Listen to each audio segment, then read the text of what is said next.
સમાચાર એટલે ઝડપ અને ઝડપ એટલે અમે. કવરેજમાં ક્યાંય પાછળ નહીં, હંમેશા એક પગલું આગળ. દેશ દુનિયાના સમાચાર, રાજનીતિ, સમસ્યા, વ્યાપાર, રોજગાર, તમામ સમાચારો પર રહેશે અમારી નજર. ગુજરાતની દરેક ઘટના તમારા ફોનમાં સૌપ્રથમ માત્ર V18 ન્યૂઝ પર.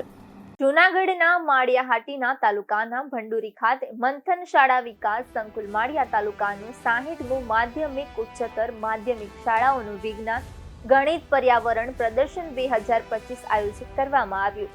જિલ્લા શિક્ષણ અને તાલીમ ભવન જૂનાગઢ તથા જિલ્લા શિક્ષણાધિકારી કચેરી દ્વારા માળિયાહાટીના તાલુકા કક્ષાનું મેળાનું આયોજન કરવામાં આવ્યું.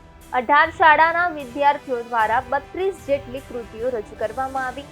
આ મેળામાં વિદ્યાર્થીઓને મળેલ જ્ઞાનનો શાળા કક્ષાએ તેમજ રોજિંદા જીવનમાં ઉપયોગ કરે, તેના ઉત્તરોત્તર પ્રગતિ કરે તેવો મુખ્ય ઉદ્દેશ હતો. આ તકે સંચાલકો સહિત સ્થાનિક આગેવાનો પણ ઉપસ્થિત રહ્યા.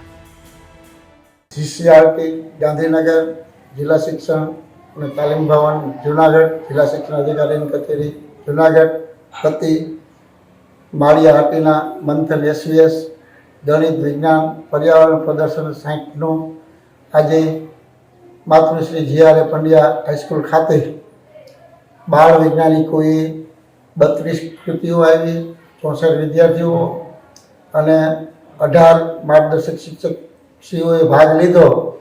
અને આ કાર્યક્રમમાં અમારા આમંત્રણને માન આપીને રાષ્ટ્રીય શૈક્ષિક સંઘના અધ્યક્ષ શ્રી સુધીરભાઈ ડોડિયા, સરકારી હાઈસ્કૂલના આચાર્ય અને વર્ગ 2ના અધિકારી બેન શ્રી શીતલબેન, શાળાના આચાર્ય અને માળિયા તાલુકાના તમામ શિક્ષક મિત્રો અને જે અહીંયા નિહાળવા માટે આજુબાજુની સ્કૂલોમાંથી 300 બાળકો આવી ગયા છે.